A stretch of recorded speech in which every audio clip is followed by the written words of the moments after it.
This material is made available to you by or on behalf of the University of Melbourne under Section 113P of the Copyright Act 1968. It may be subject to copyright. For more information, visit the University Copyright website.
Hi everyone, how are you doing?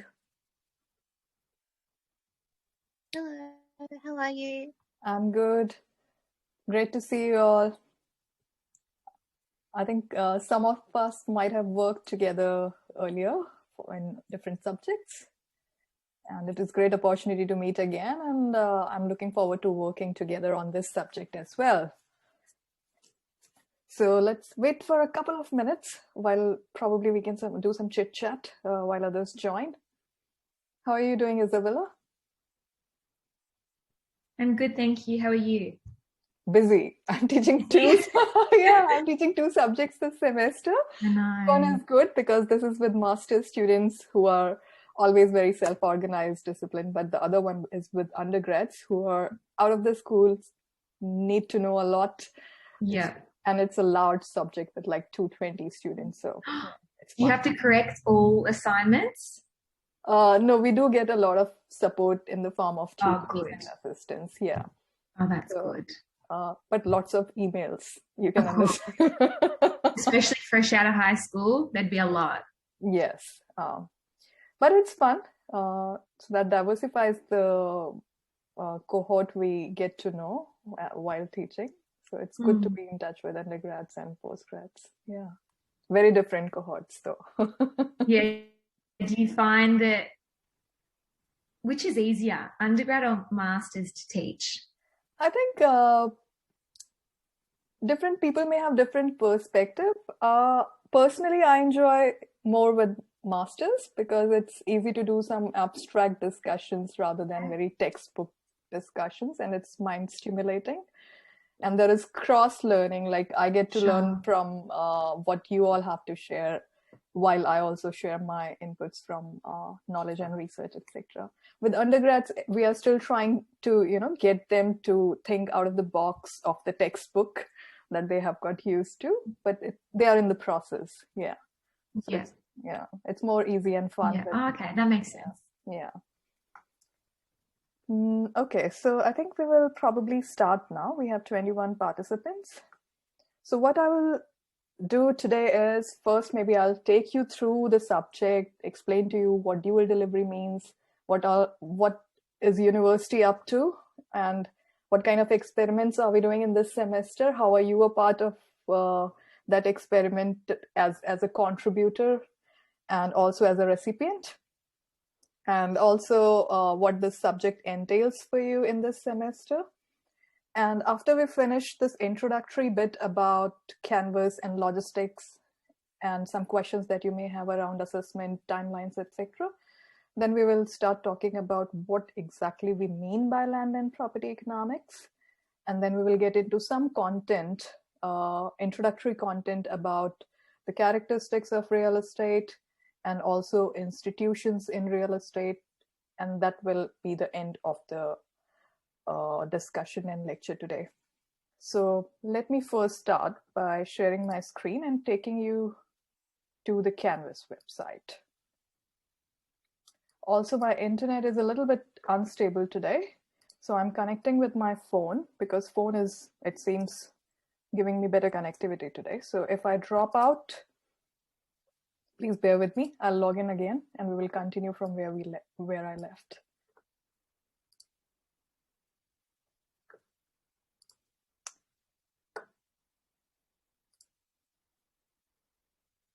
Wonderful. So this is how our Canvas page looks like. Most important information each week will be under the weekly content. And if, for example, if you click on week 1, it will give you an overview of what we are covering in week 1. It will contain information about the lecture content and also the lecture capture or the recording, and slides will be accessible to you through under this tab. Here I have also uploaded the PDF version of PowerPoint slides. Now, when you click to lecture capture and slides, it will take you to lecture capture link. So it's causing trouble because I'm using it in student view. Let me change it to the view I should be having. So when you click the lecture capture link on the Canvas page, it will take you to this page. Now here you will see that there is a recording tab and there is a slide tab. So if you click on this, it will give you all the options to download, etc. And if you click here, it will start playing the lecture recording for you. So to take you back to the home page, if you click on staff information, there you get the contact details for myself. To start with, my name is Jyoti, and I'll be your subject coordinator for this subject. We will have other guest lecturers at different stages of the subject, and I'll introduce them as and when they join. Marvin Lee, who is also an alumni and a property student from I think 2015 batch, if I remember correctly. Marvin is the tutor for this subject, and Marvin has been involved in this subject since its inception, which is last year. So this is a relatively new subject. And if you click the dual delivery information, it's important that you read through the information that I have provided to you under dual delivery. I'll also take you through that now, because this is important for you to understand. Why are we doing dual delivery this semester is because there is demand for both online and face-to-face teaching, and we don't want to compromise on the experience of any cohort, be it online or be it face-to-face. So therefore, university is encouraging dual delivery, which means we will deliver online and we will deliver face-to-face both. Now, different subjects are combining online and face-to-face teaching in different ways, and it is more like a recommended method to us rather than us choosing. And this is where we are experimenting as a university together. So what does dual delivery entail for this subject? It means that all lectures will be delivered online only in terms of lectures. There will be no face-to-face or teaching in the lecture room. About tutorials, there will be online and face-to-face cohorts, but they run independent of each other, which means in online sessions, we don't have any face-to-face interactions with any student. And in face-to-face classrooms, we don't have any online cohort. However, we are calling this split cohort. This is different from blended synchronous learning, which you might be doing in some other subjects. So this is where university is actually experimenting, which is how to deliver tutorials. While lectures are online, tutorials are split between online and face-to-face. Some subjects which are involving blended synchronous learning are mixing the online and face-to-face cohorts together in the same classroom. But this is not one of those subjects. And you can understand that for blended learning, one would need the infrastructure, and university doesn't have that kind of infrastructure in place right at the start, at the onset. But university has created some blended synchronous learning rooms with bigger screens and speakers and mics, etc. in the room, so as to facilitate both online and face-to-face learning. But to repeat again, for this subject, it's split cohort dual delivery, which means that online and face-to-face tutorials will run independent of each other, while you have option to enroll in either of these. About assessments, irrespective of the fact whether you have registered for an online tutorial or a face-to-face tutorial, all assessments will happen online only. This means that there are different stages, or there are 3 assessments in this subject, including a quiz, which happens in your scheduled tutorial time. But the quiz will be online, and you can do the quiz sitting anywhere in the world, till the time you have access to internet and a computer. But the quiz will become active for you only at the scheduled time of your tutorial. Okay. As we reach closer to that assessment, we will share more information about how will you attempt the quiz. We will create a practice quiz for you to try and run your logistics and also practice the questions. Can I just ask a quick question on that one? Yeah. So will the quiz essentially just be in our tutorial time slot of the hour? Is that how it will run? Yes. Okay, cool. Yeah. Thank you. And there may be many other questions that may come to your mind. Feel free to visit this page to find answers. Like, for example, whether the same content will be delivered across all tutorials, online and face-to-face. The answer is yes. Same content will be delivered. Whether you can switch from face-to-face to online or from online to face-to-face, the answer is no. Please don't do that. We don't have the capacity. We have already registered you and we have created slots accordingly. If you have a pressing need to switch, please use the timetable assistance form, for which the link is provided here. And the timetabling team is working really hard to address your needs, and they will get back to you very quickly. Will you have access to lecture recordings? The answer is yes. All lectures will be pre-recorded and uploaded for you to access. Now, does this mean whether you have to attend this watch party session, and what does watch party mean? So the answer is that this watch party session, or the scheduled lecture time of 2 to 4 p.m. Australian time, is not a mandatory session for you to attend. But what we will do in this time is to watch the pre-recorded lecture together and to ask questions and to discuss anything that we may have as a doubt, as a question, clarification, whatever. So this is an opportunity to, not be just sitting and watching alone, but sitting and watching together and making it more interactive for us. I will also upload the recording of watch party sessions, but you can understand that it will have a significant repeat of the pre-recorded lecture, which we will watch together.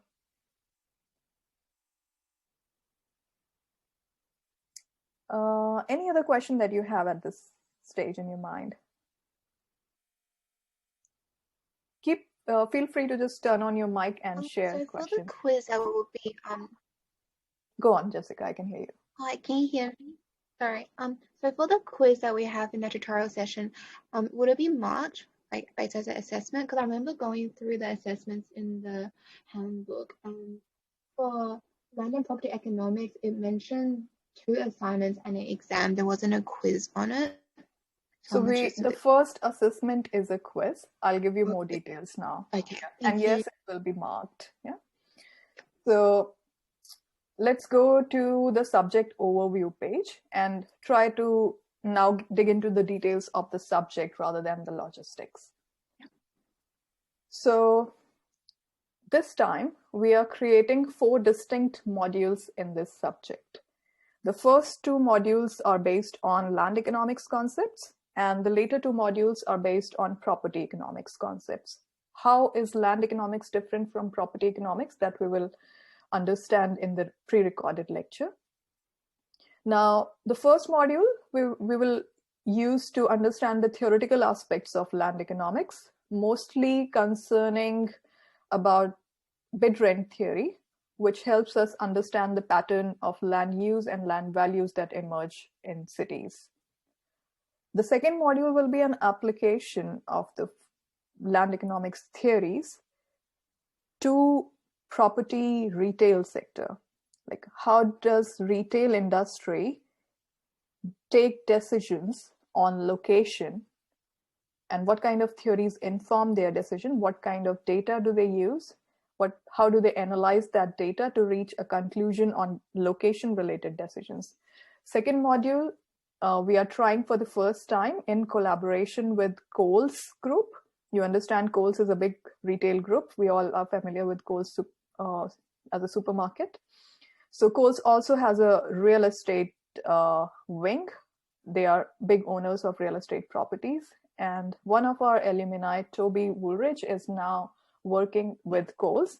And Toby, so essentially this is a collaboration between property at faculty level and Kohl's as an industry partner. So Kohl's is like we as academics and as students are benefiting from what Kohl's will deliver to us in the form of knowledge application to industry.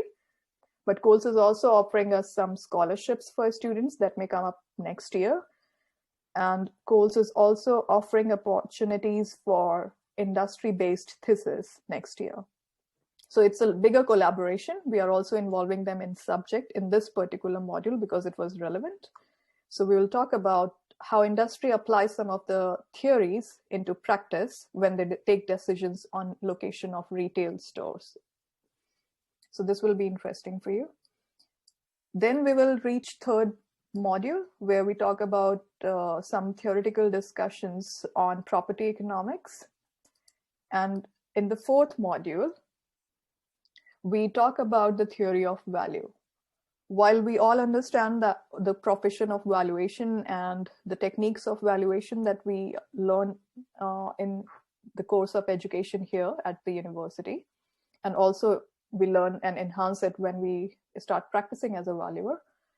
But there is a lot of criticism about how narrowly the valuation profession is defined for the use of very standard techniques which fail if there is any deviation from standard assumptions. For example, how do you value unregistered properties? Or how do you value property which is jointly owned and not individually owned, in the sense that if it is owned by a community or if it's owned by a group of people, or the title is not same as what standard valuation expects it to be. And to give you a more broader picture of how do you value, say, property when you compulsorily acquire from people? Is it just the loss of the monetary value of property, or is it more than that? So we want to understand more about the theory of value and look beyond what is the standard neoclassical economics teaches us. So we'll get into those details in module 4. Now, I want to discuss the weekly schedule with you, which contains further information about these modules. Rather, I'll use the zoom function here to make it legible. Is it legible? Yeah, okay. So as I said that the first module talks about the theory of land economics. We cover the first module between week 1 and 5. In week 5, you will have your first assessment, which is 20% weight. It's an online multiple choice quiz based on the content that we will cover between week 1 to 4. Once we have one assessment based on one module, we don't assess that module again. About module 2, we will introduce assessment 2, which is based on module 2, before we start module 2, so that you can make good use of the workshops and the guest lectures. You will have a very clear picture of what will be the basis of assessment on the coming second module. So we will introduce assessment 2 in week 5. Assessment 2 carries 40% weight, will be an essay of 2000 words based on module 2. And this will be introduced right before you start with your second module. In the second module, we basically apply the theoretical concepts of location, etc., into retail property. And we assess this module using assessment 2, which is an essay. About module 3 and 4, which is based on property economics, we will assess you in the third assessment for module 3 and 4. The third assessment is a written exam. It contains 40% weight and it will be based on module 3 and 4. I have to make a correction here. I'll upload the corrected file for you. Yeah. So this is actually this should be only module 3 and 4. To summarize again, module 1 will be assessed through the quiz. Module 2 will be assessed through a written essay, and module 3 and 4 will be assessed through written exam.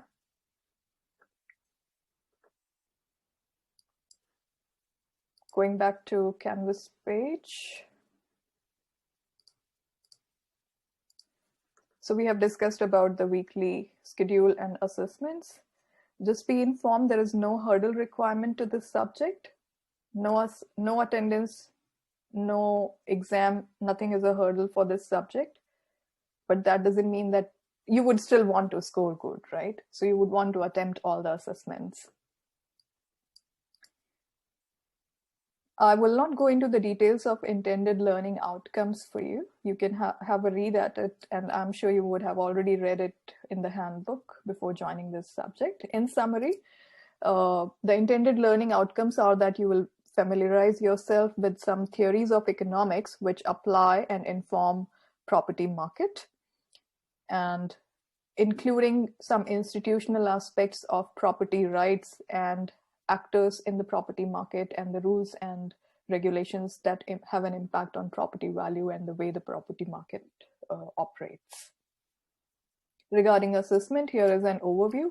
Your first assessment, as mentioned earlier, carries 20% weight, will be an online multiple choice quiz based on content covered in module 1 between week 1 to 4. You will do the MCQ during your registered tutorial time. Now, let me tell you this, that if you have not registered for any tutorial, you will not be able to attempt the MCQ because it's linked to your registered tutorial time. It will become active only in your registered tutorial time. So please register for a tutorial if you have not already. Also, please be informed that both online and face-to-face tutorial groups will do the MCQ online only. As mentioned earlier, all assessments will be online only. Second assessment carries 40% weight, is a 2000 word essay based on module 2, and third assessment is 40% weight again. It will be a written exam of 2-hour duration, which will happen during the exam week. The exam will be online and open book based on module 3 and 4 only. All assessments will be conducted online only for all students, including those who have registered for face-to-face tutorials.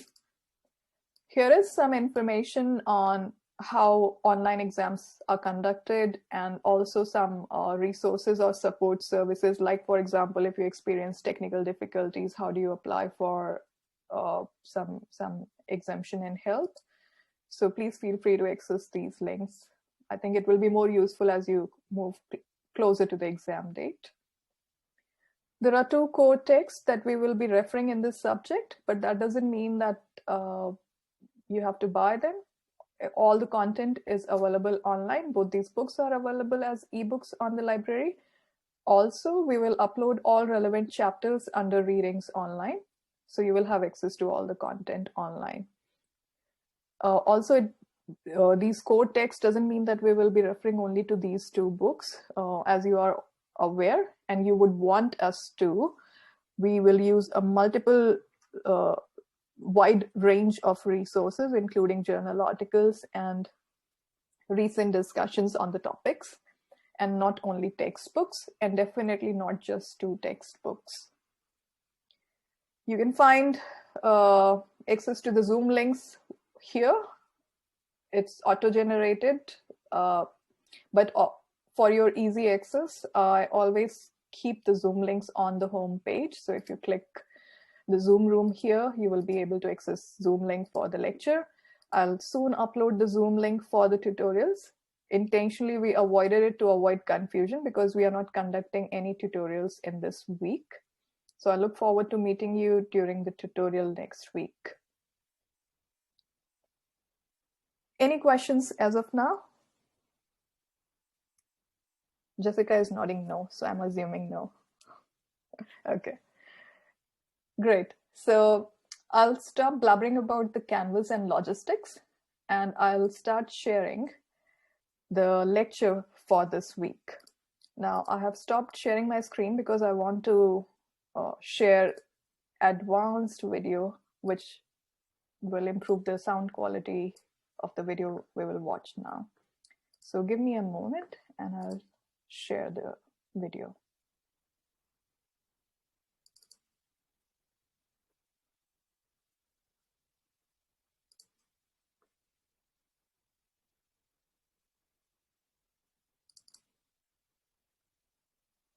So what I will do is that I will play the recording, and whatever questions, I'll obviously keep pausing it in between to discuss with you. Whatever questions you may have in between while we all are watching to the recording, please feel free to post them on the chat window, and we'll keep chatting about it while we watch the video. This lecture has 2 parts. In the first part, we talk about what do we mean by land and property economics. This particular part is not to be assessed in any form. As we move forward in the lecture, I give you a short summary of what bid rent theory is, which we will discuss under module 1. I will also give you a short summary of DePascal-Wheaton's 4-quadrant diagram, which we will discuss in module 4. So this is to give you a broad summary of the kind of theories which we will discuss in this subject going forward. So this will give you some idea. Then I'll talk about characteristics of real estate or characteristics of property. We understand it's illiquid, it's bulky, it's bulky investment, it's lots of other characteristics in terms of location, fixity, etc. We'll talk about that in detail. And this is the part 1. In part 2, we talk about institutional aspects of property. And that is more of a discussion which I have with Piyush, being an expert on institutional economics. So we'll first finish watching part 1, and then we will switch to part 2. These are long recordings. We may not have adequate time, given that we have already spent almost 30 minutes watching or familiarizing ourselves with Canvas, etc. So whatever is remaining, you can watch at your own time, and I'll be more than happy to answer questions on Microsoft Teams group if you have already joined, or feel free to send me an email, or when we meet next. So yeah, I'll ask you to give me a thumbs up if you are able to hear properly. Oh, this is part. So we'll Sorry.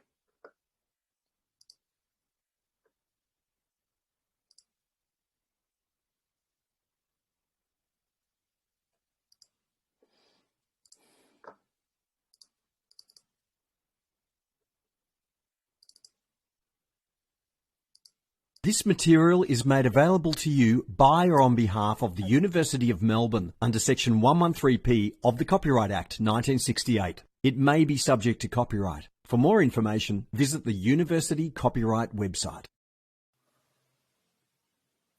Good morning, everyone. My name is Jyoti Shukla, and I am your subject coordinator for Land and Property Economics, ABPL 90416. Welcome to week 1, lecture 1. And as you can see, I have already mentioned that this is part 1 of the lecture.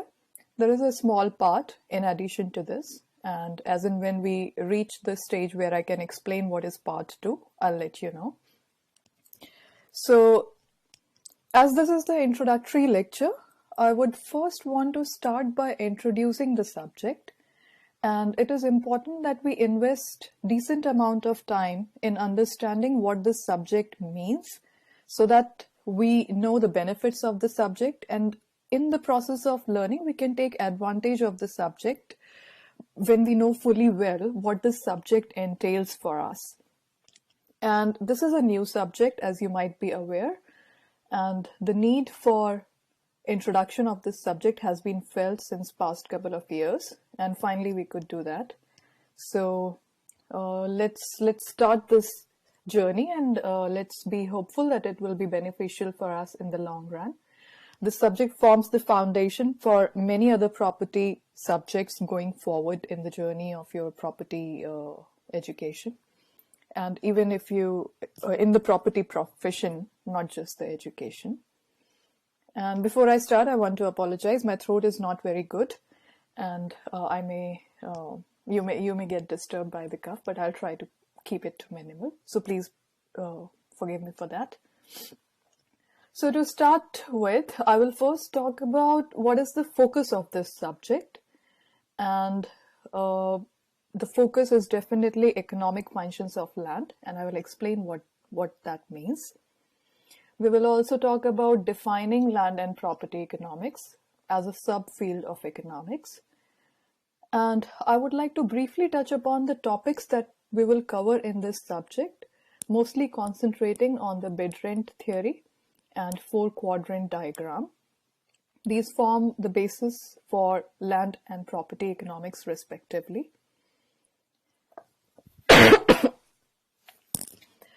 And in this introductory lecture, it is important that we understand the characteristics of real property. There are a wide range of characteristics of real property, which I have tried to bring together under some headings.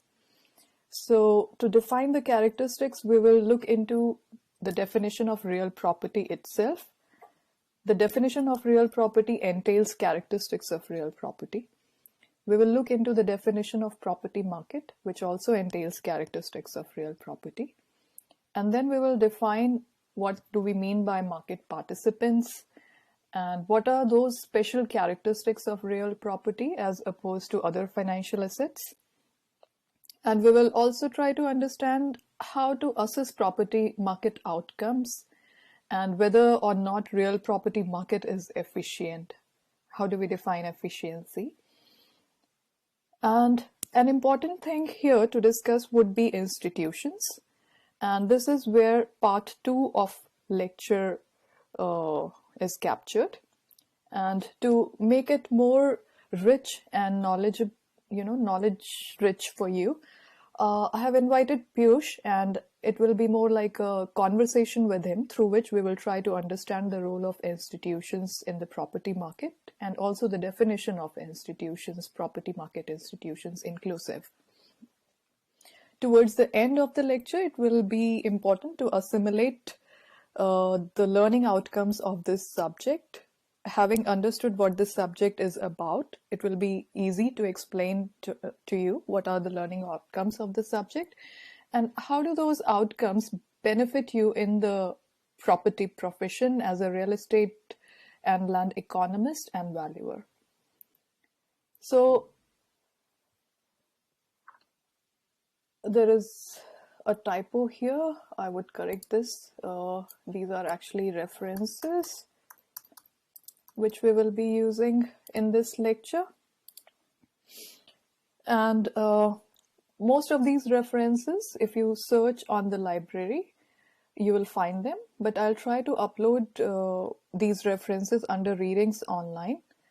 However, I'm not sure whether copyright permissions will allow me to do that. To the extent it will, I will upload these for you for easy access.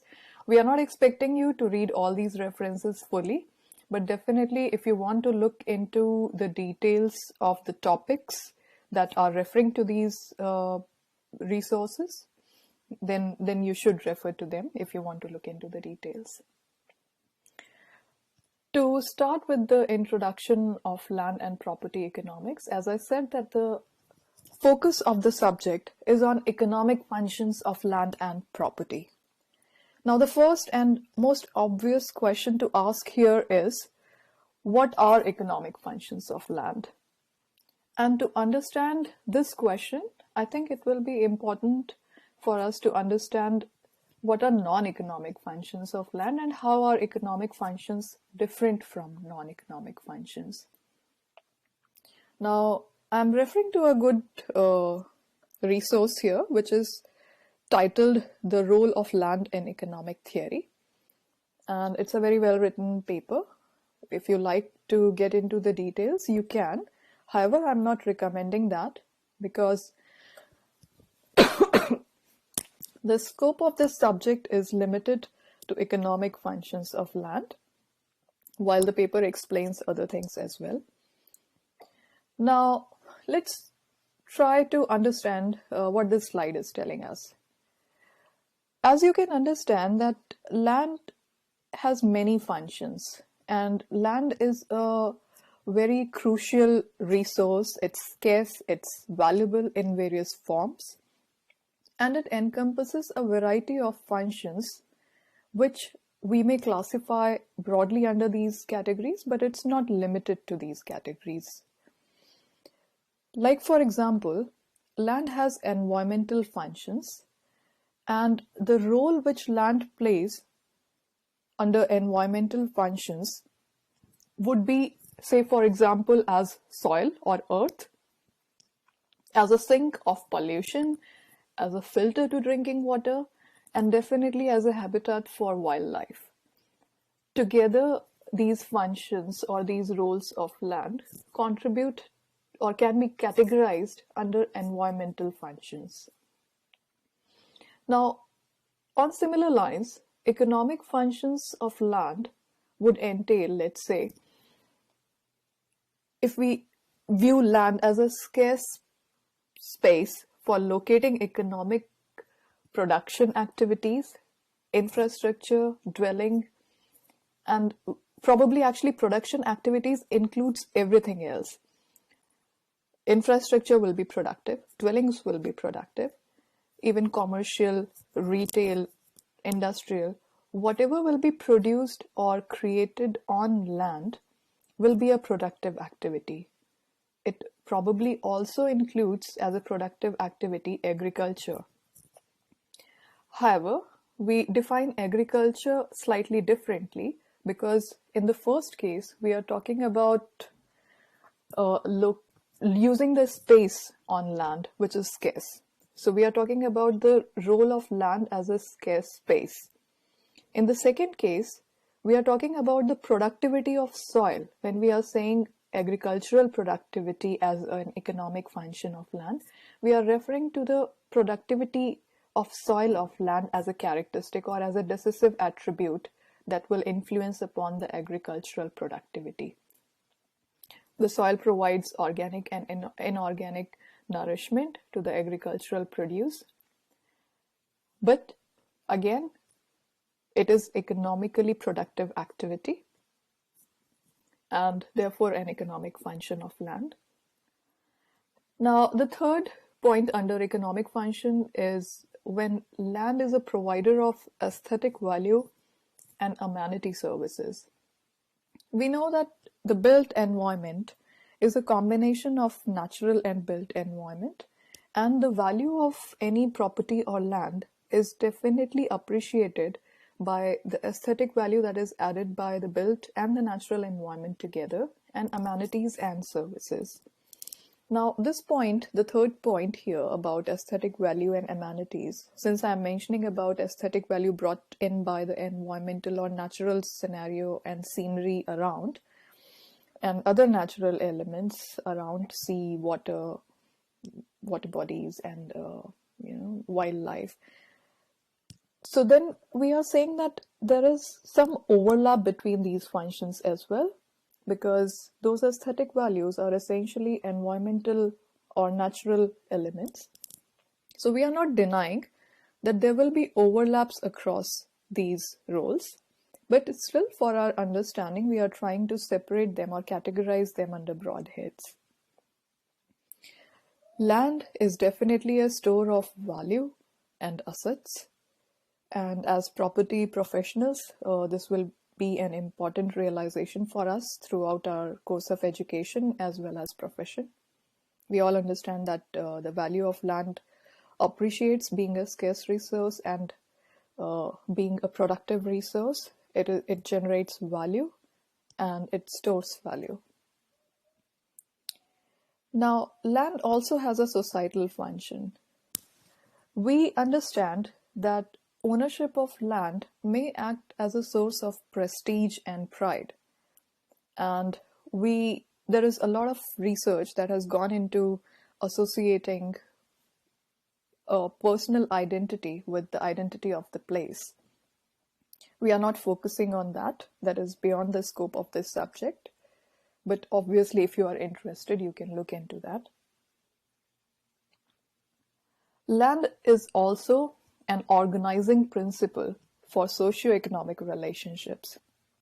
Probably a very simple way to explain this would be, let's say if you are a tenant at a place, as opposed to an owner, occupier, your involvement with your neighbors and surroundings and your sense of ownership and association with the neighborhood and surrounding is less if you are a tenant, because you know that you are only temporarily occupying this space. Whereas if you are an owner and you have intentions to be associated with that place as an occupier for a long run, you try to build relationships and you try to maintain those relationships in the long run.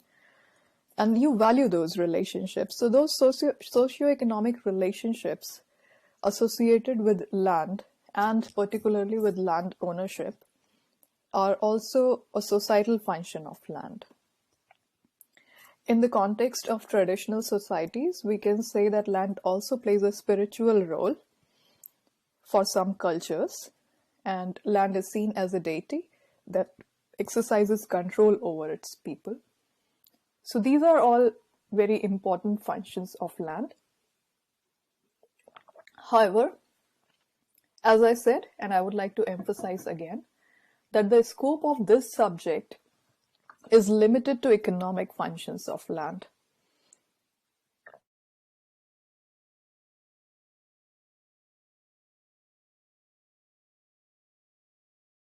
I'll pause here a little bit to talk with you about what do you think the value of a property entails? Do you think that the value of property only entails its economic functions, or it goes beyond that to include its social functions, environmental functions, etc.?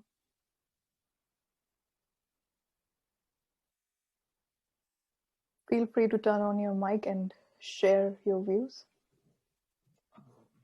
Sorry, yeah, I think it entails more rather than just the basic economic. Like, for example, the society one, it's like source of prestige. Like, we live in Brighton and Toorak.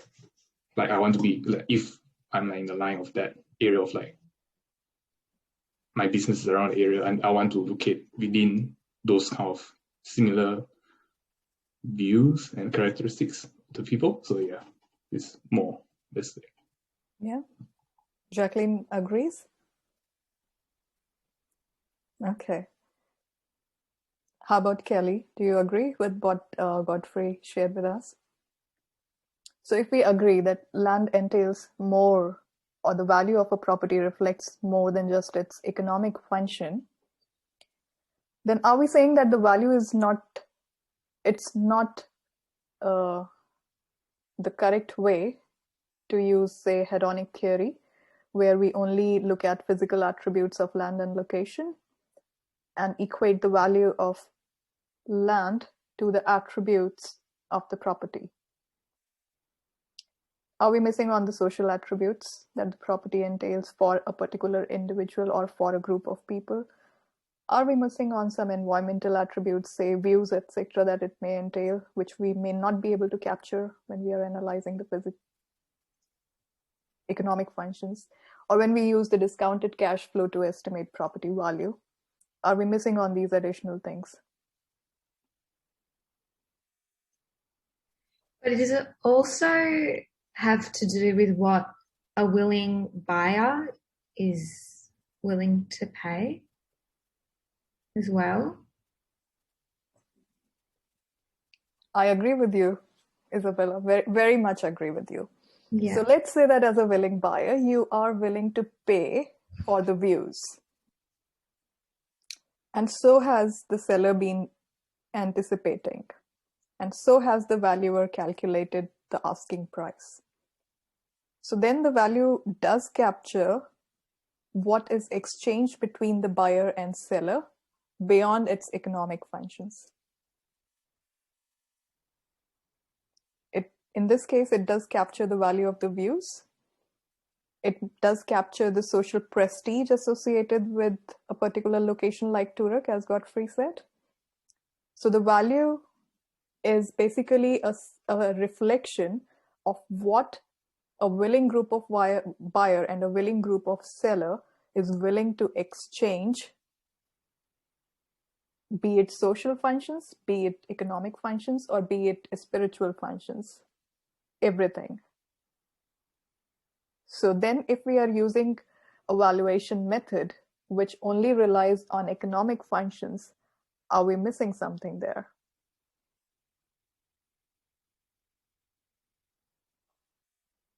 So the answer, yeah, go on.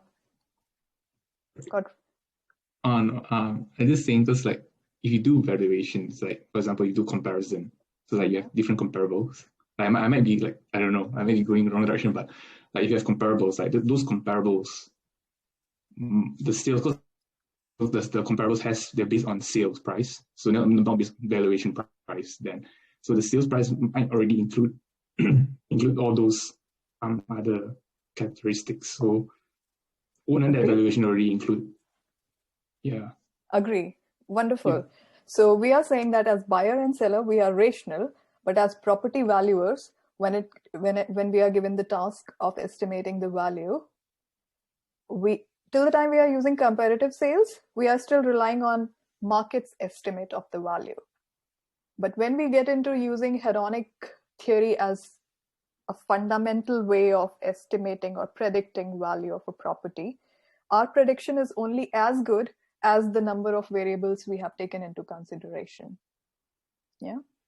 So those variables often rely only on what researchers base their assumption on, which is the economic functions of property. Have you ever seen a hedonic theory paper which uses social functions, prestige as a variable, or spiritual value of land as a variable? Have you ever seen any such? No. Because there is a reason. Most of these theoretical explanations of value come from neoclassical economic theories, and neoclassical economics associates value with only monetarily measurable functions. And when we talk about spiritual value or traditional value or the identity associated with the place, etc. These are non-monetary functions. Even environmental value are non-monetary functions, which are very difficult to measure. And therefore, there is a lot of criticism about neoclassical economics. Why I bring it up at this stage is so that you remember this when we talk about the theory of value and what is missing in the theory of value, and why do we need to look beyond it as property professionals, researchers, thinkers, and not just valuers who rely on some standard methods, which are good methods, but to be able to criticize them or to be able to critically improve them, we need to know what they are based on. So we'll talk about it in module 4. By that time, we will have much advanced understanding of the subject. Yeah. So let's move forward, which we will discuss in more detail as we keep moving forward in the subject. Another important thing to mention here is that we know that this is a wide range of functions that land offers to the owner, to the user.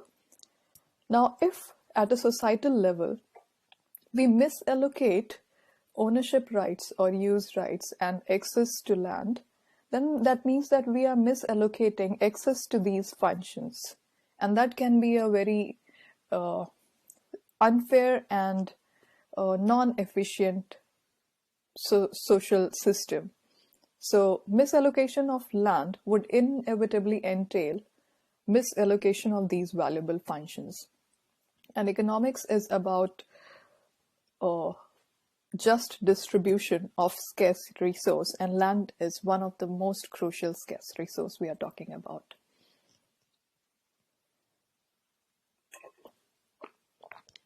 Moving forward, now we understand that these are 4 broad economic functions of land. It is important now to understand that what are the subfields in economics which deal with the above functions. Like, for example, if we talk about function 2 as a productive soil that provides organic and inorganic materials for agriculture, we are essentially talking about agricultural economics. Now, we all understand that back in time, agriculture was the only productive use of land. And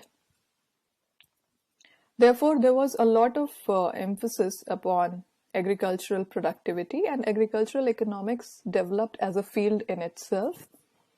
And agriculture was probably the only use of land, productive use of land existing at that time. So agricultural economics focused on agricultural use of land and questions concerning productivity, soil depletion, and farm management. The field still exists, and the focus has been shifting from productivity issues to other issues like environmental issues and externalities associated with farmland use and other things, which are more nuanced things. Now, while we discuss about the subfields of economics which deal with land-related functions, we will also discuss what are the attributes of land which that particular subfield is interested in. So when we are talking about agricultural economics, the main attributes of land which agricultural economists would be interested in studying will be the quality and productivity of land, because that is having a direct implication on agricultural productivity, which is the main concern of agricultural economics. Now, taking the discussion forward on environmental economics, which focuses on pervasive external effects, irreversibility, non-substitutability, distributional questions. We are not getting in the details of this. This is a specialized field, and I would say this has emerged more recently than as compared to agricultural economics, after the impact of agriculture and especially built environment activities on land became more evident in the form of environmental damage, this field emerged and is focusing on these areas which we just discussed about irreversibility and substitutability and other aspects which are important. Now, when we talk about agricultural economics, we were talking about a piece of land and single ownership, if we may say, in a free market, in a free competitive market, a freehold or a long-term leasehold ownership, and a single piece of land and owned by a particular owner. And the impact of any agricultural activity is confined to its owner. But when we look at not just at the individual level, not just at the micro level, but when we start looking at the level of more than one owner or multiple owners, then we are trying to understand the impact of these activities on each other, on more than one users, on more than one owners. And we also start discussing about spatial interaction between one land parcel and another land parcel. What is the impact of one land parcel on another land parcel? What is the interaction? And in the economics context, the exchange and communication among economic agents is important. So if we are talking about more than one land parcel, more than one individuals, more than one owners, more than one households, then we also need to talk about the exchange among those agents. And that is what spatial economics looks at, where land is the dimension of spatial interaction, of communication and exchange among economic agents. By economic agents, we mean the producers and consumers, who are spatially located in spatially separated locations. So when there is spatial separation and there is need for exchange and communication, then there has to be some medium of interaction, which is usually transportation. And that is what spatial economics looks at, that how do we maximize the utility of land by encouraging and facilitating efficient communication and exchange among economic agents through transportation. So then the decisive attributes of spatial economics become the location and distance and the cost of transport.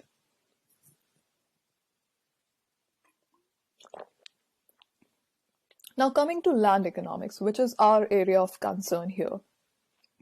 Land economics interestingly emerged as an offshoot from agricultural economics. So what I will do is I'll take you to the next slide to discuss more in detail about land economics and real estate economics, which are the core concerns for our subject. We also want to understand where are the overlaps between land economics and real estate economics and how are they different. So as I said, that land economics was a field which emerged as an offshoot of agricultural economics. And the early research question for land economists was to look at how best to bring unused land into agricultural production. Agriculture, as we discussed, was the only productive activity back in time. And it was a lot concerning for economists to understand how can they improve the agricultural productivity. So land economy developed as a concept or as a discipline to look at unused land and how can we bring it into use. But the interesting thing was that there was apparent oversupply of agricultural land at that time, and therefore it was not that big an issue to bring unused land into agriculture. Probably it was not required as well. And if so, it was not as challenging that a new field can survive on that research question. So the research question automatically broadened, and rightly so, not only because there was not only because the question of unused land was less important, but also because there were other uses emerging And it was important to look at the concern for those newly emerging uses. So what happened was that the interest of land economics eventually shifted to more general concerns for situations in which land, its use, or limitation to its use was of strategic importance. So what we are saying is that land can be used for non-agricultural uses as well, and the attention of land economics shifted to looking into land uses and their limitations. However, the main tangible product here is still land as a raw material, just land, and the concern here is only land and the use of land. The improvements on land, not in any physical form, but in the form of an agricultural product. So the decisive attribute of land in the context of land economics became the location of land and the physical attributes of land. By physical attributes, we can say the area of land, the productivity of land, the soil quality of land, the organic content in land, the inorganic content in land, and all other physical attributes that will impact upon the use of land. And then there are institutional factors which include social, political, and legal institutions that were decisive attributes for land economy. When we say location of land, we mean two things. One is the location in the context of a particular piece of land, its geographical coordinates. So in the context of real estate, location is a fixed point in space that is linked to other locations. And this linkage and the surrounding uses, commonly referred to as neighborhood, effects or externalities, they influence the productivity of the location. So the first element under location, which is talking about the spatial or geographical coordinates of a particular piece of land and the impact of surrounding land parcels on this particular piece of land. This first point of location is concerning a piece of land, say plot number 1.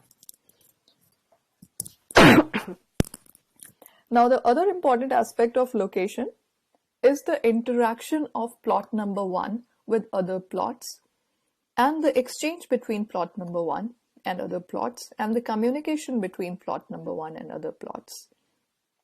So by location, we are concerned with two things. First, the locational quality of a particular piece of land, and second, the medium of communication between two separate pieces of land. So transportation is also an element of location.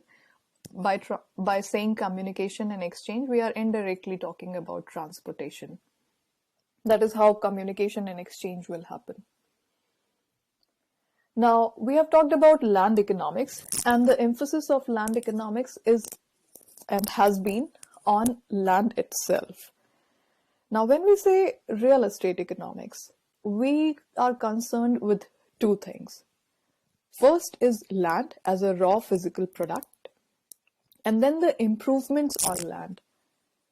By improvements, we as property professionals understand that improvement happens on land through investment of capital, and these improvements are usually in the form of built structures that can hold and host various types of use, starting from residential, commercial, retail, warehouse, and everything else that we can think of. Now, these two things are separate and they are brought together under real estate economics. Whereas in land economics, it's only land that we are concerned with. So what happens is that then real estate economics views land as two things. One, as a factor of production, and second, as a product in itself. What do we mean by this? So, land is a factor of production if we are using it to create productive goods. And in this case, we are using land to build improvements on it in the form of built structures, which generate revenue for us.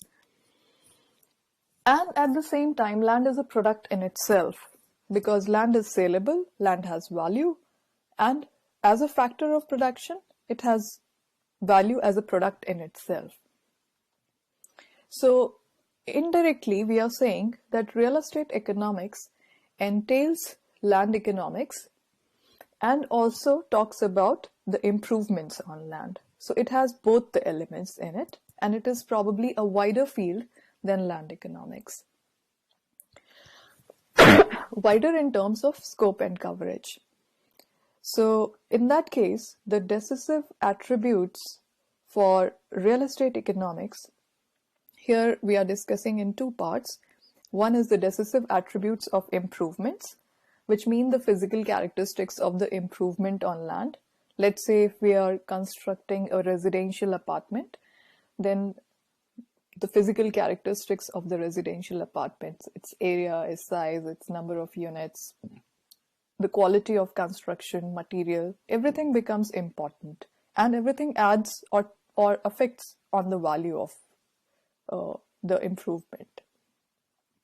And then institutional factors, again, social, political, and legal institutional factors are also important determinants of the value and the way the product can be used or exchanged in the market. Alongside these decisive attributes of improvement, since we are talking about improvement and land, so whatever were the elements or decisive attributes of land, those also become the decisive attribute for real estate economic, again going to the location of land, physical attributes of land, and the institutional factors. So at this slide, we need to be very clear of what we mean by real estate economics and what we mean by land economics. So we are saying that land economics is concerned with the use of land, and real estate economics is concerned with land as a factor of production as well as a product. This is the summary for this slide. And I'll try to bring the summary on top of slides, which we will be looking at. Okay, I'll stop sharing here and share something else with you to discuss a little bit on what we mean by, or how is land economics different from real estate economics or property economics in general. So I don't know what you see on this screen. Are you able to see the PDF document? Because, yeah, okay. So focus on box 1.3, the importance of land as an example.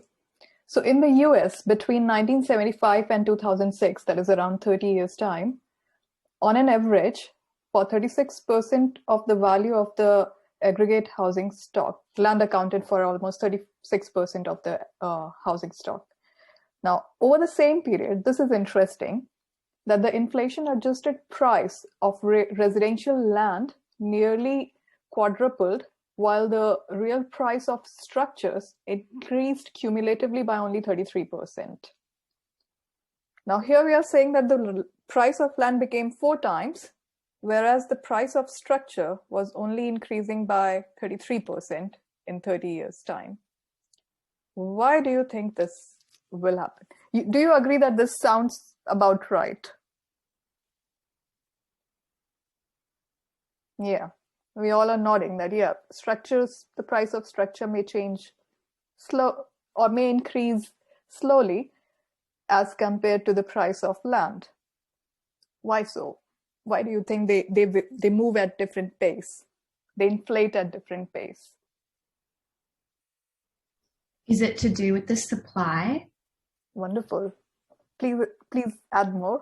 So, for example, if there is a lesser supply of land, therefore a greater demand, and therefore the price will inflate. Mm-hmm. Maybe? Yes. Yeah, I don't know. Yes, almost there. Okay, someone else can help. Okay, people help out, Isabella. So there is supply of land, but there is increase in demand greater than supply. How will structures be different? Or improvements on land be different? Because of the increased demand, would there be like an increase in construction? Mm-hmm. Because I'm watching the lecture a bit ahead, so I'm already watching like the equilibrium charts and everything, and it was talking about how like because of the increase, like I don't know how to describe it, like I'm not good with words, but because of the increase in price, right, there's an increase in demand as a result. Because of the increase in demand, there'll be increase in construction. As a result of that, there'll be an oversupply of properties in the market, and then the whole thing repeats itself, but in the opposite direction. Sorry, that's a really bad explanation, but like... I agree. But how does that relate to greater increase in land prices and lesser increase in structure prices? How does that justify? So what you mentioned is very good explanation for structures or improvements. Is it because land is scarce, right? There's a limited supply of land. Hence, even when the price increases, I guess like structure prices would increase, but not as much as land, because land is scarce. There's always a limited supply of land. It's not gonna like the earth is gonna generate more. Maybe slowly because of like the sea levels and everything. I'm not really sure, but like yes, you are spot on. So what we are saying is that land is much more inelastic as compared to structures. Property in general is inelastic in the short run. So what do we mean by that is that if prices increase, supply doesn't increase immediately. It takes at least a year's time to create more floor space, let's call it built area or floor space, which we are calling as improvement on land. While it is easy for developers to respond to increase in price by increasing the supply of built space, but it is not possible to create more land even if the land prices are going up.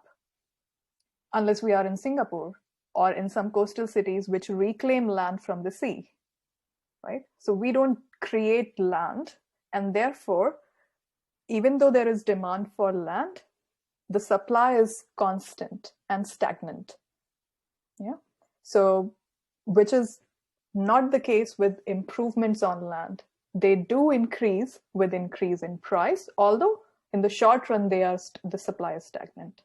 So therefore, land prices are more volatile and they increase at a much faster rate than the improvements. So this is one big difference between what we call the superstructure and land itself. So we understand that there is need to understand these two products differently. Yeah.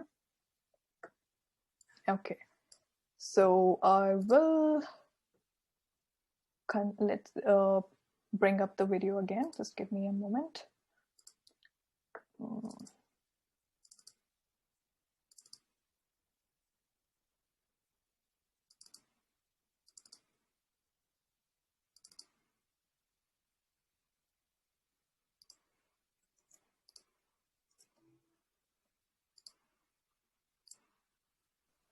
So I will start. I do have a question. Go on.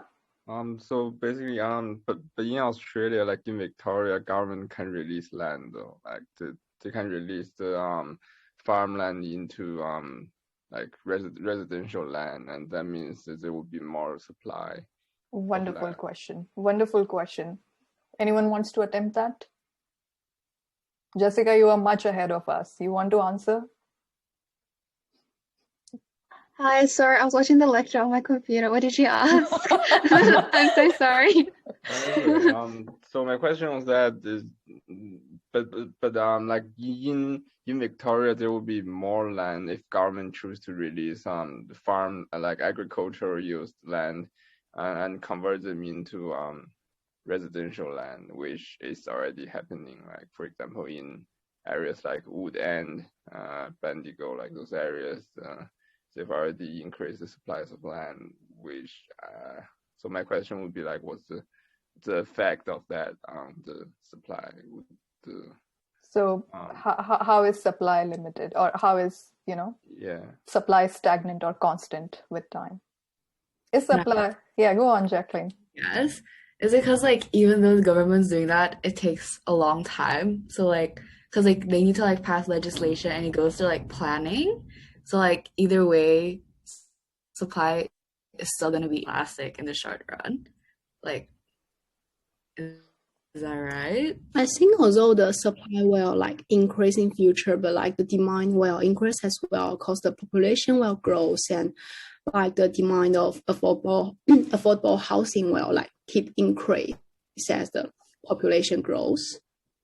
So like they will like to become balanced in the future, or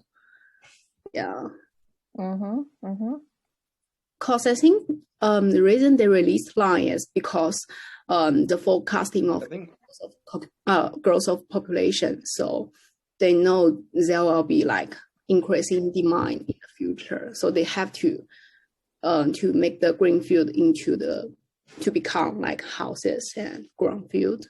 Yeah, I'll take side with Lucy that the cost of converting farmland into any other use is environmental cost.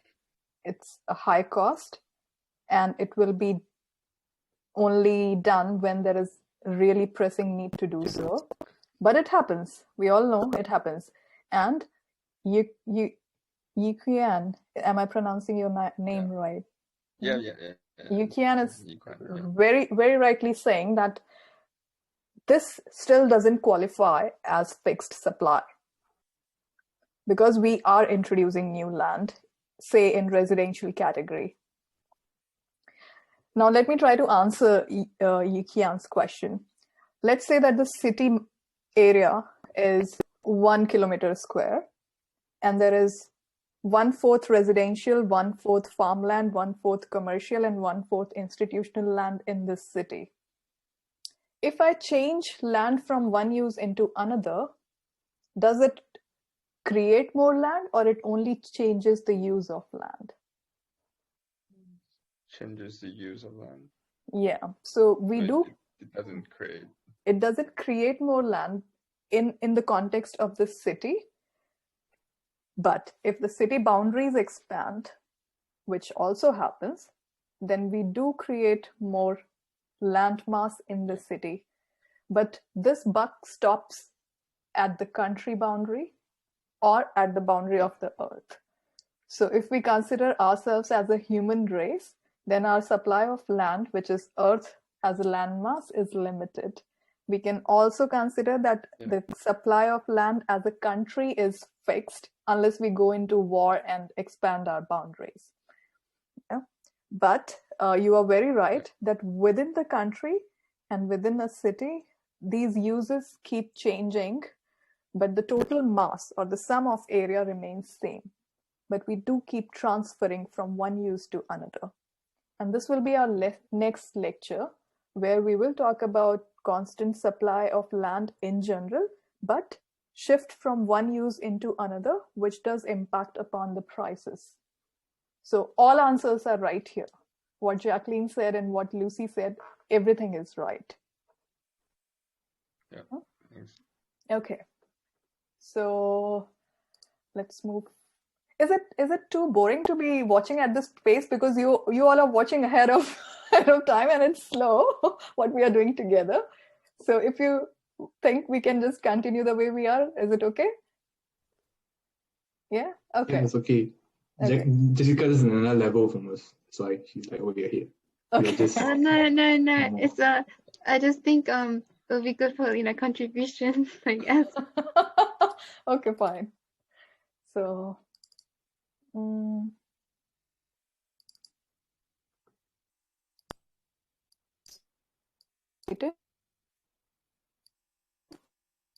Sorry, I'll move it forward a little bit to talk about the bid rent theory straight away.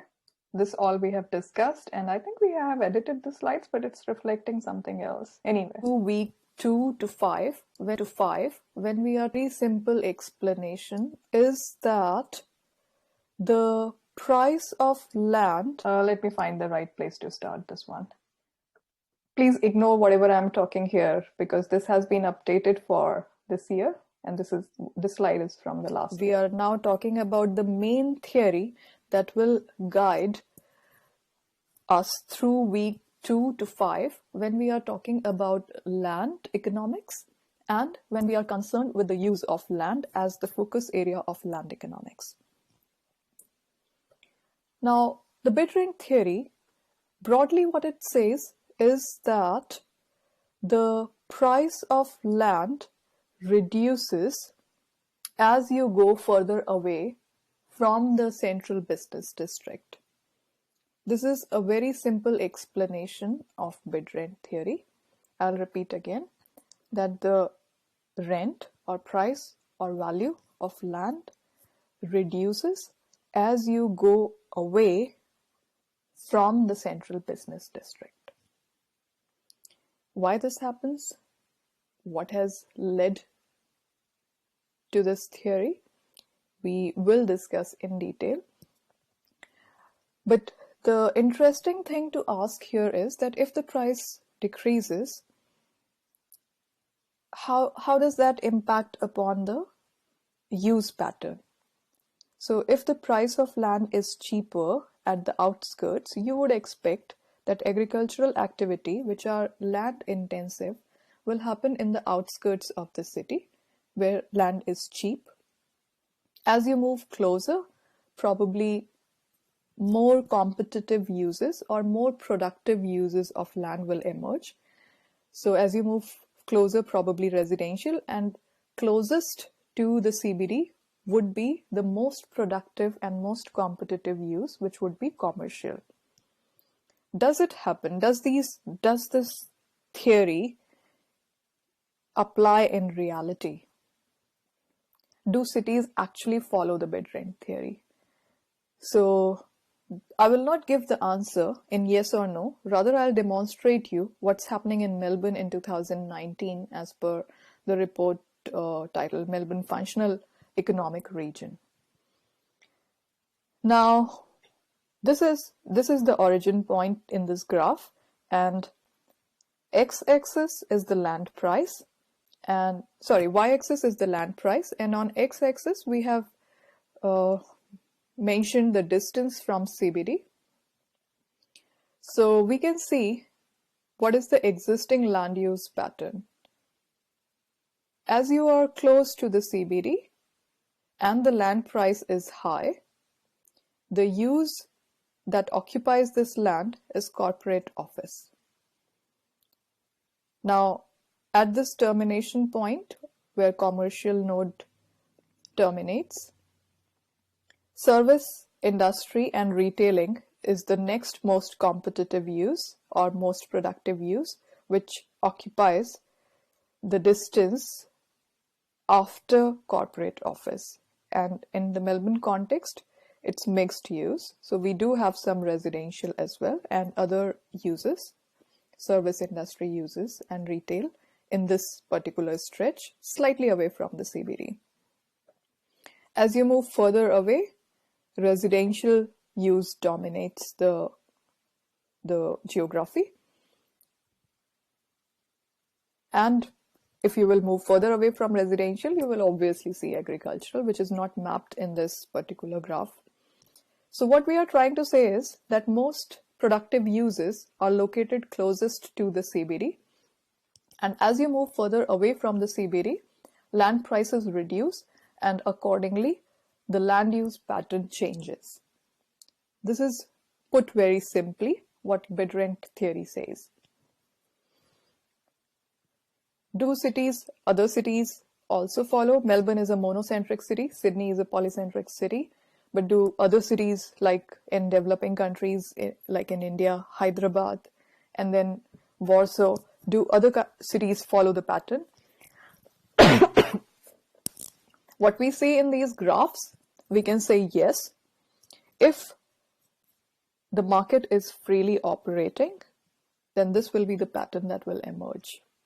And bid rent theory definitely applies in reality in the context of city. There are exceptions, and once we get into the details of bid rent theory, then we will discuss those exceptions as well. Now, the second most before we start discussing the 4-quadrant diagram about the bid rent theory, why do you think that more productive uses would want to be located closer to the CBD? Is that assumption right in itself?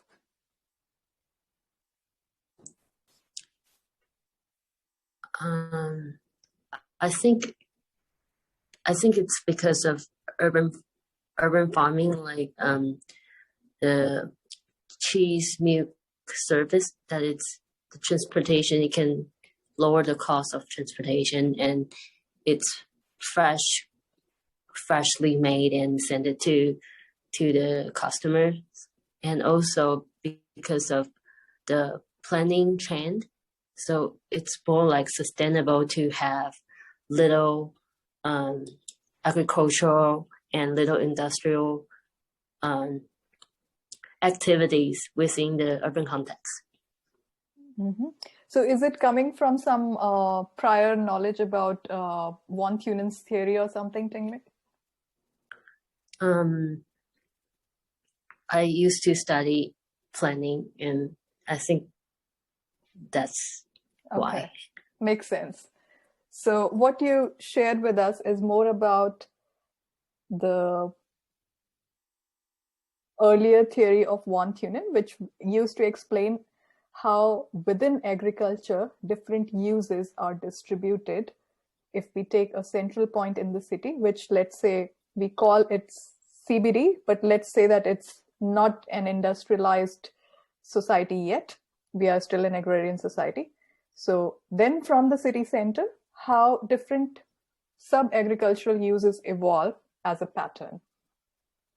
So there has been a lot of work on von Thunen's theory, and that does inform urban land economic theory, which was further developed by Alonso. So the graph which we are seeing now is Alonso's theory of urban land patterns, where which emerged at the time of industrialization, when we as a society progressed from being an agricultural society to more productive uses like industrial outputs. So now, do you think that if you compare agricultural use to industrial use, who will have a greater bidding capacity? An industrialist or an agriculturalist? Who will generate more rent? Or who will generate more income? Let's start with that. Who will generate more income? Industrial? Industrial ones. Industrial? Okay. Now let's compare with industrial manufacturing as opposed to knowledge-based industries like university and finance and hospitality, etc. Who would generate more income? Knowledge-based industry. Are you sure? Can you say that with certainty? Yeah, I'm pretty sure. I think finance as well, like the restaurants and small retails. Yeah. Okay. Because industrial production takes up lots of space, and on the other hand, if you're like a consulting firm or like a financial firm, you could be just renting an office and have lots of incomes, and right. Therefore you can generate more rent. Wonderful. So what we are saying is that income per unit space will be much higher for knowledge-based industries than compared to manufacturing industries. Manufacturing industries may generate higher income, but their consumption of space is much larger. So if we want to get an idea of how much income per unit area are they generating, then probably knowledge-based industries will generate much more income by sitting in a very small office than as compared to industries. So by that understanding, who do you think will be the highest bidder for a land parcel in the CBD? An agriculturalist, an industrialist, or say a finance company?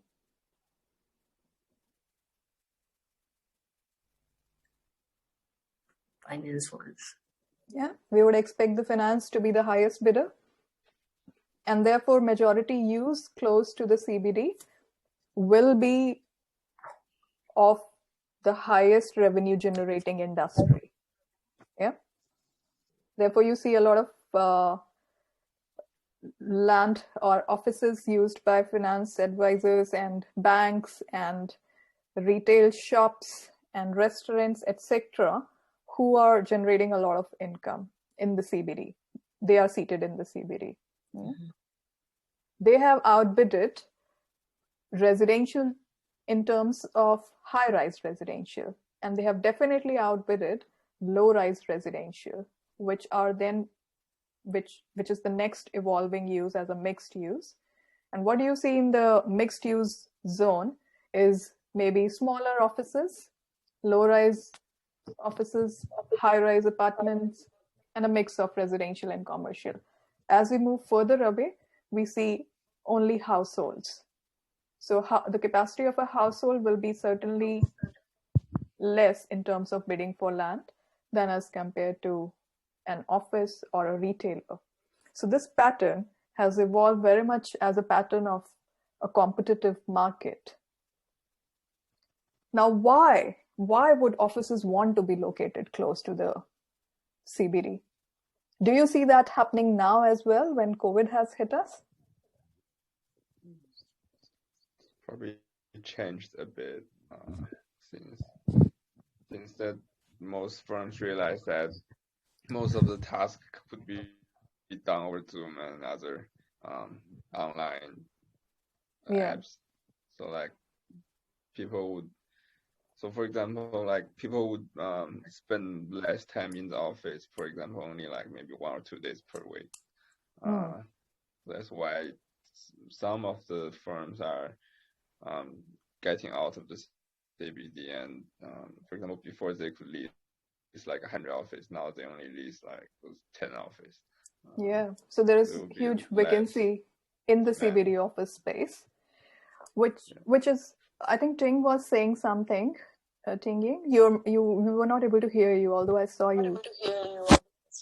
Oh yes, I was just suggesting the same thing as him. Just because New York, they managed to survive like a year of working from home. So most of the office deciding to close their CBD office, they can work remotely or just have like a co-working space like nearby a community and different people working from different office. They can just work from the co-space.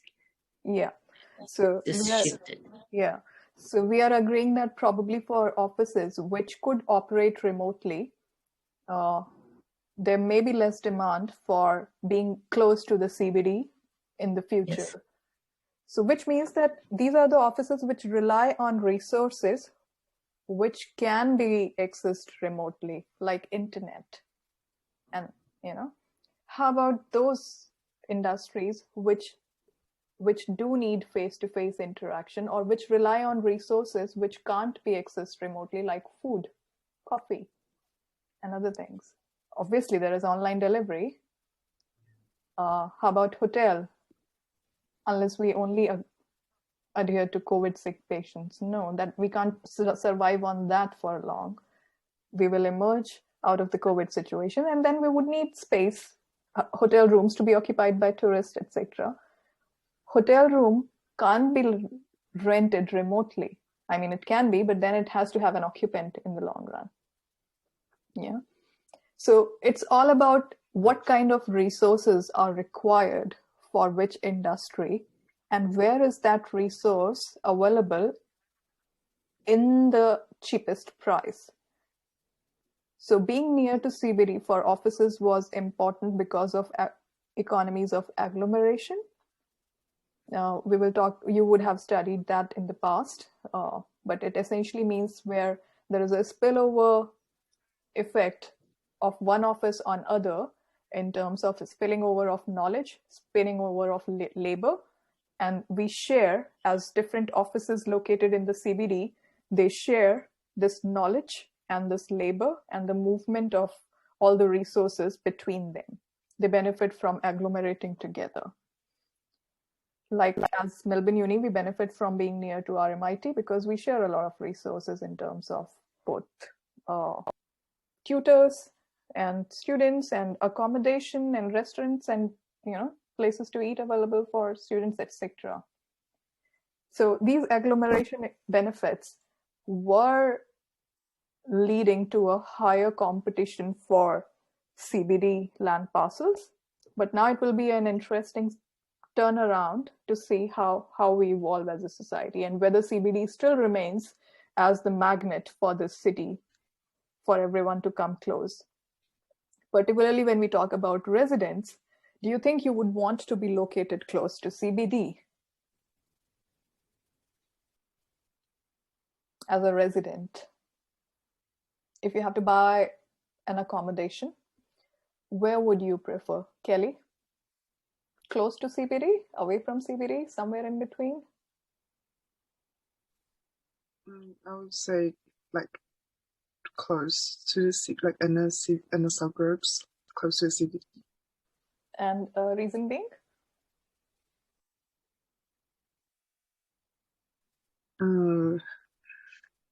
I think it's like the location and the benefits that brings to like you can share with people that also like generates knowledge. Okay, so you would want to be close to the university and being able to access the university and all other amenities around it which you need as a student. Is that true? Yeah. Okay. And how about you, Isabella? Where would you want to be located if given a choice? I think, see, I don't know. I think within relative distance to the CBD, but then also close to, I guess, like the coast or the beach so that you get the best of both worlds, I guess. There's that like recreational aspect. Yeah, that's great to know. And that is how we all behave, which is rational individuals. Now, we understand one thing, that when we are talking about ourselves as households, as consumers of a house, we are talking about our own happiness, like what gives us happiness, what do we prefer in terms of, say, recreational, access to recreation, in terms of access to work and university. We are trying to maximize our use of time and our overall well-being when we think of ourselves as an individual and as a household. But when we were talking about firms and industries and offices, we were constantly thinking of maximizing profits. Yeah? So that's what firms do. Firms choose their location in a way that they can maximize profit. And households choose their location in a way that they can maximize their happiness. And therefore, it is difficult to predict household behavior. And therefore, the housing preferences will vary for a society. And you will see peaks and troughs in different suburbs. Like some people would choose Turak and some good eastern suburbs, and that may lift up the price, even though Turak is decently away from the CBD. Yeah. So when it comes to household preferences, it's not always about being closest to the city center. It's about other factors as well. And that is where the bid rent theory may slightly, differ, or rather household behavior may slightly differ from what bid rent theory predicts. We will talk about these things more in detail.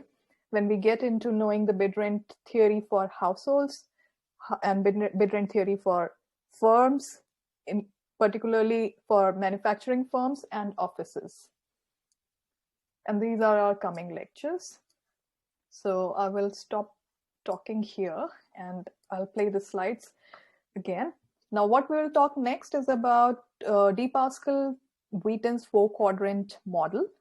This will be interesting for you in not only for the subject, but in whatever you will come across as property professional in the future. So just have a look at it. I'm not going to get into the details of it too much at this stage, but we will deal with it in detail in our coming lectures. Important theory. I'll go back to this slide. So as we said that when we were talking about land, the most important guiding theory, economic theory for us was the bid rent theory. So all our lectures between week 2 to week 5. Okay, again, I'll forward it a bit because this is not true. And the latest updated lecture is recorded and uploaded for you on Canvas. So this is an old recording which I have accidentally played an old one. We are only giving you a short summary of what this theory means and why will it be relevant for us to look at that, just to give you a glimpse of how the subject looks like going forward. Now, you as a property student would have come across property market and sub-market terminology very often. And when we say property market and the sub-markets of property market, we often refer to the use market, investment market, and development market. Now, the D. Pascal-Wheaton diagram explains the relationship between these. I'll first try to explain the blue side and the gray side. We all understand that property has two roles. Property is an investment and property is a consumption good as well. Now, as a consumption good, we are talking about using property or consuming property as a user. When we say investment in property, we are talking about owning property as an asset. So if we try to split the two functions of use and investment, then we say that on the right side, the blue side, we are talking about the use market or the space market, where the space of the property which is used by a tenant is important. And on the left side, we are talking about the investment or the property as an asset for owner, where transactions happen, where property exchanges hand between two investors. So the asset market on the left. So first, these two broad separation are important to understand, that property has two major roles. It can be, a consumption good and it can be an investment good. Can someone have both? Yes, definitely. That is the person whom we call owner-occupier. So if I have bought a house and I'm living in it, then I am consuming or using property, as well as I have invested in property. So I'm an investor as well as a user of the space. Now, it is easy to split this. Like, for example, if you are an investor in property, then you are not using that property. Rather, you are investing in that property. You are generating rent from that property. And then there is a separate entity or agent who is called the user, who is using the property. So then you are separating the two functions. If you are an investor, and not the occupier, then you have separated the two functions. Even if you are an owner-occupier, you can implicitly separate the function.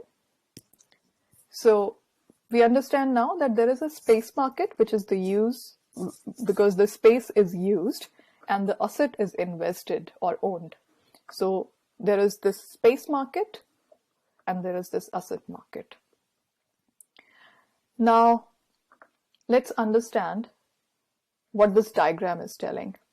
In this diagram, this northeast quadrant talks about the use market, where rents are determined. We are talking about users here, or tenants, or occupants, who are different from owners or investors, who are in the northwest quadrant. In the northwest quadrant, we are talking about the investors. In the northwest quadrant, we talk about the price and not rent. We talk about the price of property. In the northeast quadrant, we talk about use and rent. In northwest quadrant, we talk about investment and price. In southwest quadrant, we talk about the development market or the supply of new stock. In the southeast quadrant, we again talk about stock adjustment or replacement. So, therefore, this is called the four-quadrant diagram because there is a y-axis on which we plot rent in the top and construction in the bottom. And there is x-axis where on the right we plot the stock in square feet or in area units. And on the left, we plot the price. So the y-axis and x-axis divides the diagram into four quadrants, and each quadrant refers to a different sub-market here.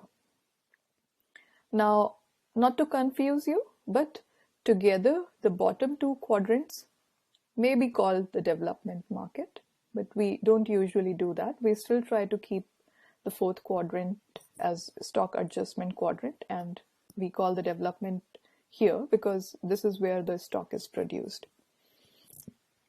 Now, in the first quadrant, which is the use market where rents are determined, we have plotted the demand line, which comes from the market. It depends upon the rent and the economic condition. As you can understand from, let's try to understand what is the demand of property, say residential property in Melbourne in the current time.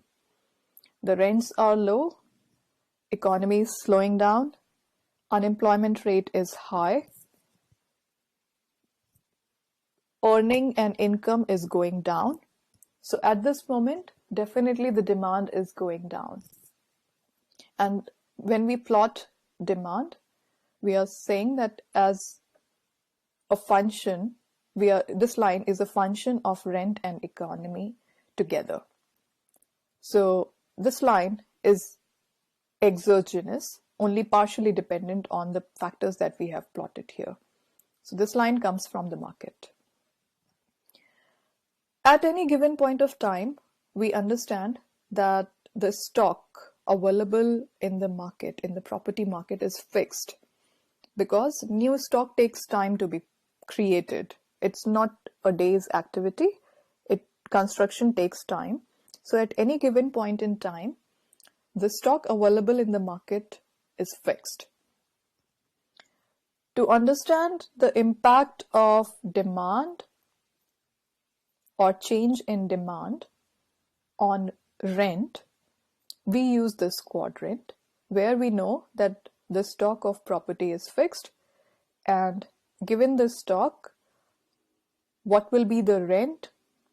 We will try to read the rent by plotting a line upward from the stock, which is the x-axis, and wherever it touches the demand line, we extract a horizontal line and read the rent on y-axis corresponding to that line. So if the stock is Q star and demand is on this line, then the rent will be R star.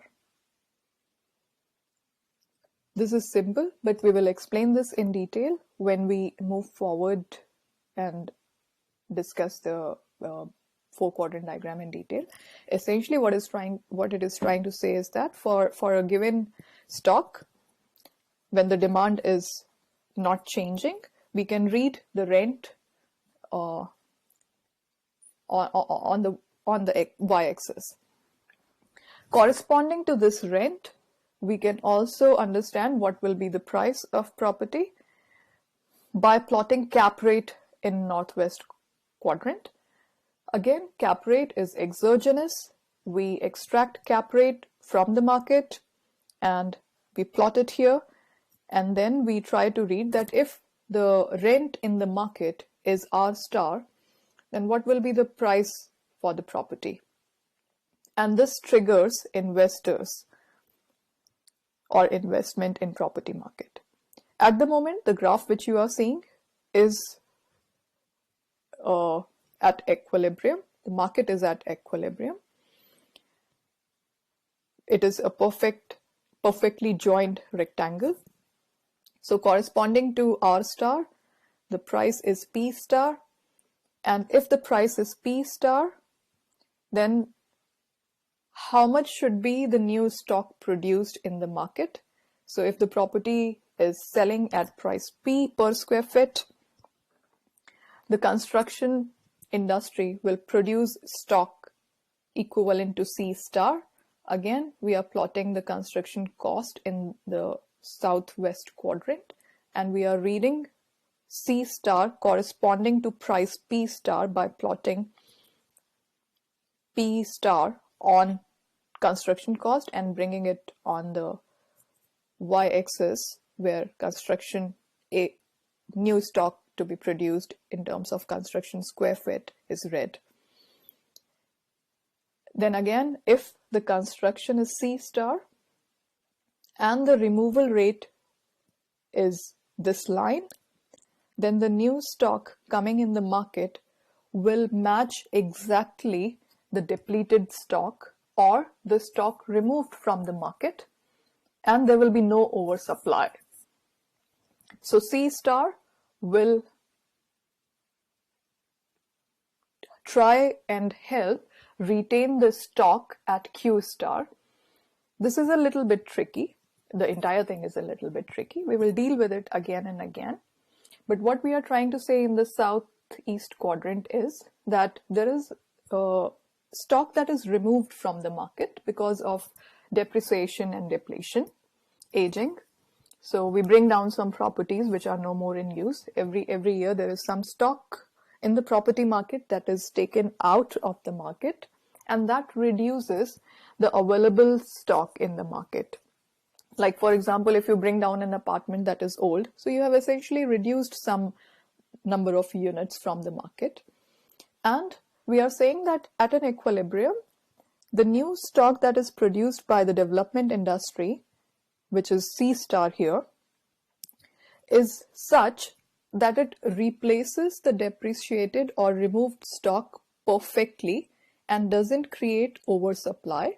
Rather, it keeps the stock stagnant at the original quantity, Q star.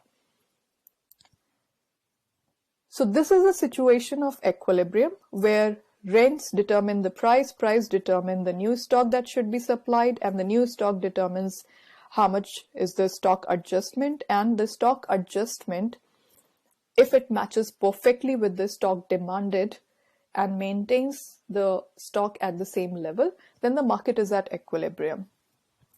But the funny part is that the market is never at equilibrium. It can't be. This is the ideal situation we are discussing.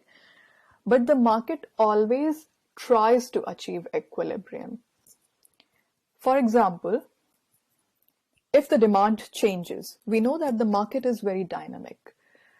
One or other element keeps changing. One or other graph in either of the 4 quadrant, be it demand for property, be it the cap rate, be it the construction cost, be it the removal rate, if any of this shifts even slightly, and each of these depend upon some external factors, if they shift slightly, then the entire equilibrium will fall apart and the market will be at inequilibrium. So this is a situation we are trying to demonstrate, that let's say not everything is changing together, but to keep it simple for us, let's say only demand is changing.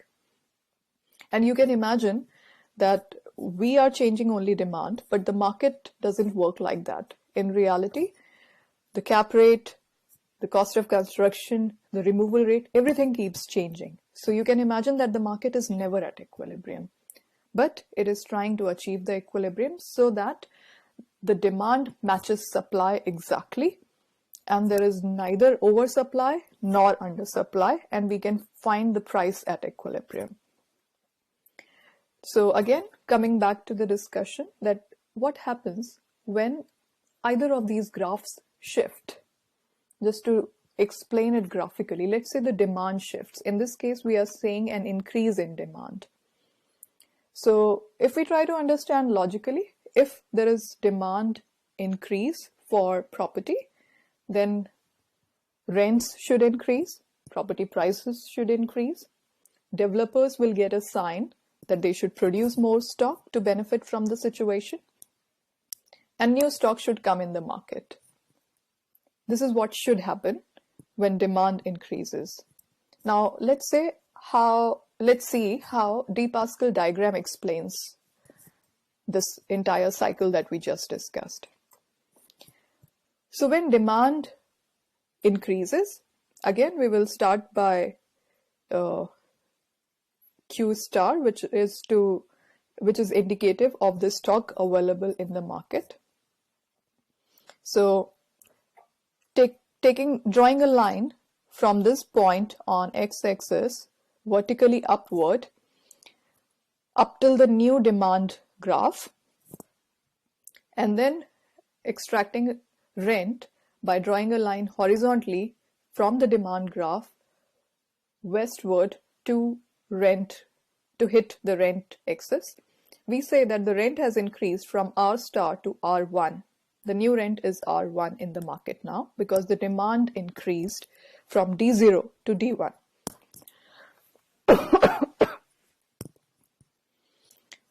So increase in demand led to an increase in rent. Again, the increase in rent, when plotted against the same cap rate, led to an increase in price. The increase in price plotted against same construction cost leads to an increase in construction activity from C star to where this red line intersects the black line. And this increase in stock creates new stock and makes available new stock in the market, which results in an oversupply. We have seen this situation of oversupply. We have seen the situation of undersupply, and this oversupply situation demonstrated here is a long-term phenomena. In the short term, an increase in demand will result in increase in rent. In the short term, increase in rent will result in increase in price, and the increase in price will trigger the construction industry to produce more stock. And in the long term, this increase in demand will result in production of new stock, which may result in oversupply, and oversupply would mean strong reduction in rent, and the cycle will keep on repeating. Reduction in rent will result in reduction in price will result in less construction activity will result in undersupply will then again result in increase in rent. So this cycle, so we are saying that the black quadrant, which was the equilibrium, is deviated to become the red dotted line, which is not a full quadrant and therefore a disequilibrium situation.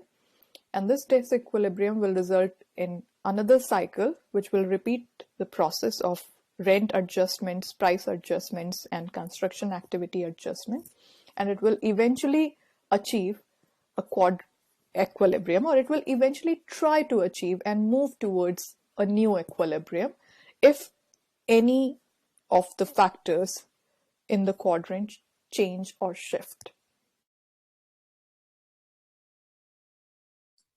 Let me pause here and let me ask if you have any questions at this stage. Does it relate to what happens in the property cycle?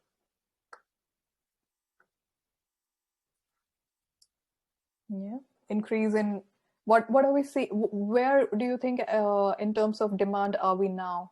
An increase in demand or a decrease in demand for, say, residential property stock? At the start of the year, there was a really high demand, and I feel as though there's still a demand, but it's not as like high. It's just more a bit like that. Does that make sense? Yeah, so you are saying that the demand has probably stabilized as compared to what Yeah, I think it is beginning to stabilize. I do.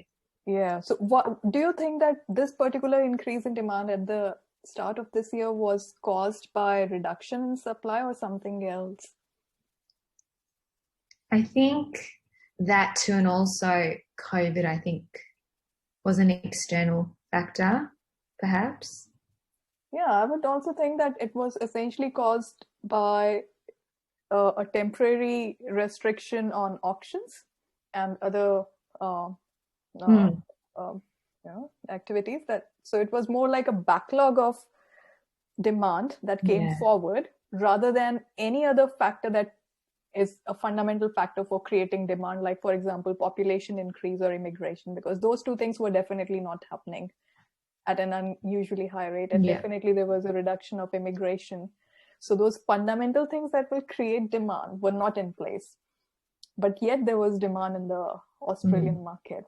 So it was more like a backlog, it seems. Yeah. So I think interest rates have also affected the demand because the interest rate is really low. So this encourages buyers to get into the market to purchase their property. Absolutely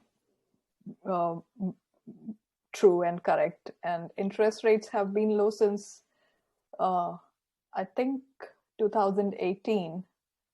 Yeah.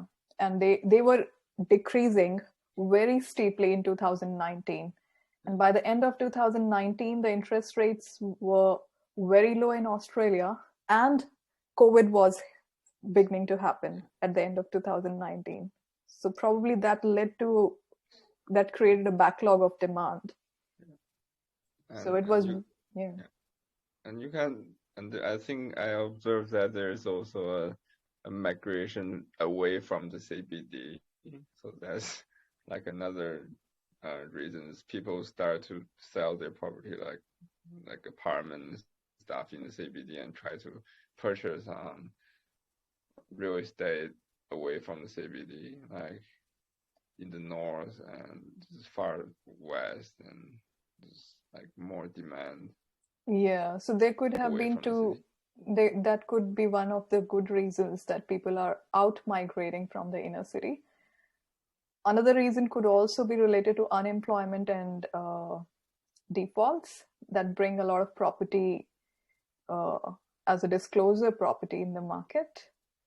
So when unemployment increases, people can't service their loans and they try to sell off the property and rather become renters.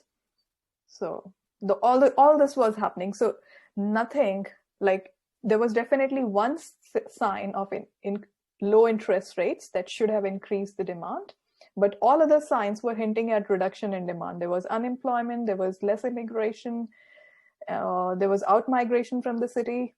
So everything else was hinting at reduced demand, and yet we observed such high, steep increase in property prices. So am I mixing too many things here? Okay, because I'm definitely mixing two information, which is we are observing high prices for property, but only landed property. We are not observing increase in price of apartments at the moment in Australia. So again, we are distinguishing between the importance of land and the superstructures and the floor plates on it. We are distinguishing between location close to the CBD being not a very preferred location for residents at the moment. We are referring to out-migration. So we are challenging some of the theories that we will discuss, particularly the bid-rent theory. Yeah. So it will be interesting to see what theories tell. because these theories are based on the phenomena that has been observed by those theoreticians in the past. They are not 100% perfect to explain what we are observing now, which is a very rare phenomena. Any questions that you have at this stage? There is still a lot of recording remaining for you to watch, and there may be a lot of questions that you may have on the institutional role of institutions in property market. Jessica is nodding. Probably she has already watched it and has questions. So what would you like to do? Would you like me to continue with this recording so that we finish watching institutional together next time? Will that be a wise thing to do? Or do I let you finish this by yourself? Be ready with your questions, and we deal with the questions first as the first thing when we start watching together next time. That will keep us on track. Yeah? Okay. So I have not yet uploaded everything on Readings Online, but I will today. So you will have access to all the readings after you finish watching the lectures. Okay. So I'll let you go and enjoy your weekend and the rest of the lecture as well before we meet next time. And if you have any questions, please feel free to keep writing them on the Microsoft Teams. Okay. See you next week. Thank you. Bye, everyone. Thank you so much. Have a lovely weekend. Bye. Bye-bye. Yeah.